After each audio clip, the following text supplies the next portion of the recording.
Alright guys, so we talked about the down insulation, showed you my down under quilts and top quilts, and as I mentioned before, down's pretty expensive. So what Cathy and I did before we bought the down and before we made that investment is we went some less expensive routes to try to insulate ourselves, and honestly the routes worked. What we did worked, and it was less expensive than down. Once we got out there and decided, yes, we love doing this and we want to get out here as much as possible, that's when we decided to make the investment in down. So to get started, there are things you can do that are less expensive, that you can go out and in milder temperatures, not cold winter temperatures, but in milder temperatures, you can go out and enjoy the outside, the outdoors, and camp out overnight without being too cold on a mild night, down to 50, 45 degrees in there. Below 50 might be pushing it for the stuff I'm going to show you. But at any rate, there are less expensive options. And then, if you decide like we did, that, hey, I love this, I want to get out here, I want to be able to go out when it's colder, then you can make the investment in down. And I would recommend doing that.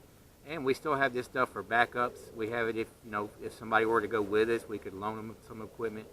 So it's not like we wasted our money on this stuff. We still have it, it still works, and we can still use it if we need to.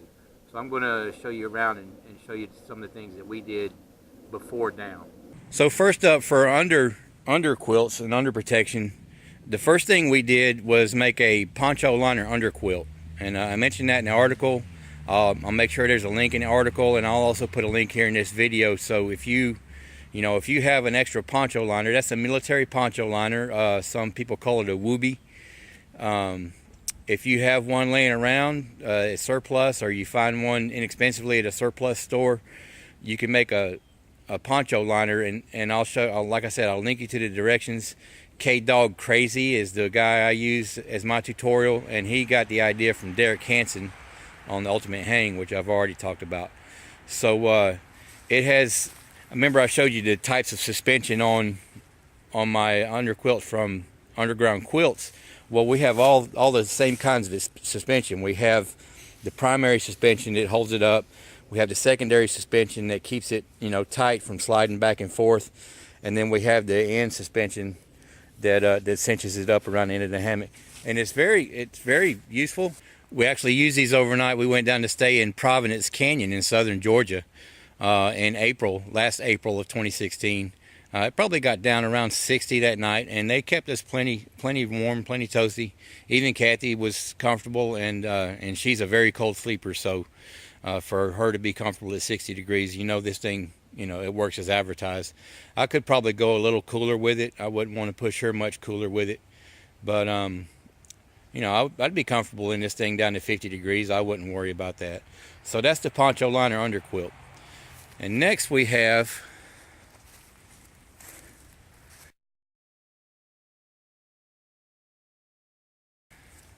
the Snug Pack under blanket. So this thing is, what I understand, Snug Pack, they're made in the UK.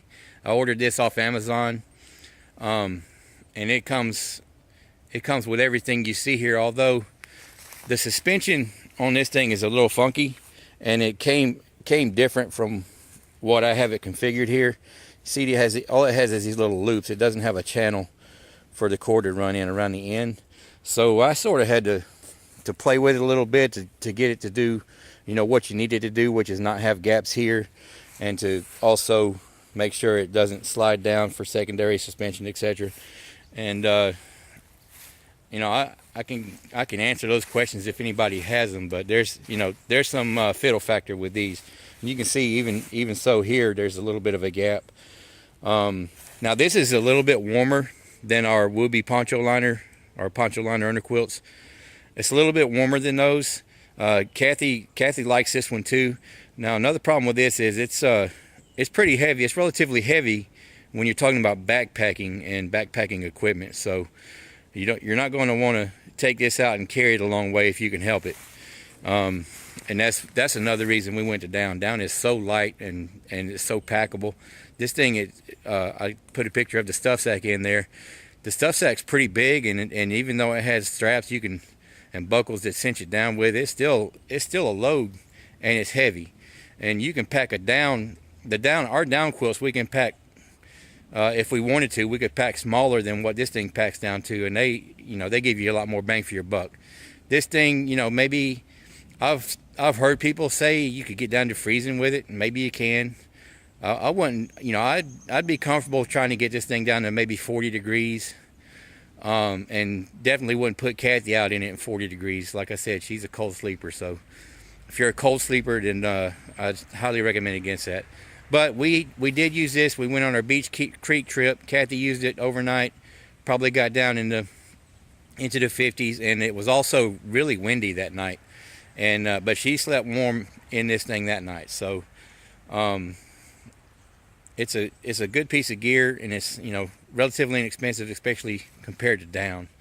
And there are other synthetic insulation options, and I'll throw a couple of links in as well to those in the article, so that you can research those as well.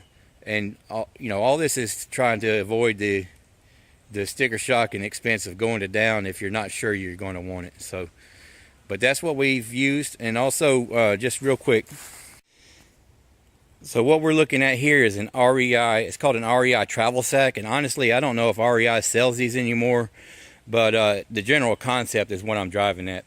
It's a sleeping bag liner, a really light sleeping bag liner, or, well, not super light, but there is some insulation in there. Or you can use it, some people, they are, funny about hotel rooms and the kinds of stuff that might be in the beds. So this is a liner that you can use in a hotel room, if it's sort of sketchy, or you don't like, how they clean the place, or if you're just concerned about those kinds of things. But you see it has a full length zipper here, and it zips from both ends. So you can zip yourself up in it while you're in your hammock, or just leave it unzipped and leave the foot box partially zipped, or however you want to do it. And there's a little hood you can pop over your head. But we've used these as well. We used these on both of those trips, and it kept Cathy warm and it kept me warm. So that's what we used for top quilts before we got the Down top quilts, and it worked out well. So like I said, I don't know if REI sells these. It's the REI travel sack. I don't know if they sell these anymore, but you get the concept, and you can use something like that. Or if you have an extra poncho liner, you could use that on top, even down to those kinds of mild temperatures in the 60s and the 50s. So at any rate, that's like I said, that's some less expensive options if you're just not sure yet if you want to make that commitment. And also, as I said in the article, you can always use your pad and your sleeping bag that you already have if you're a tent camper.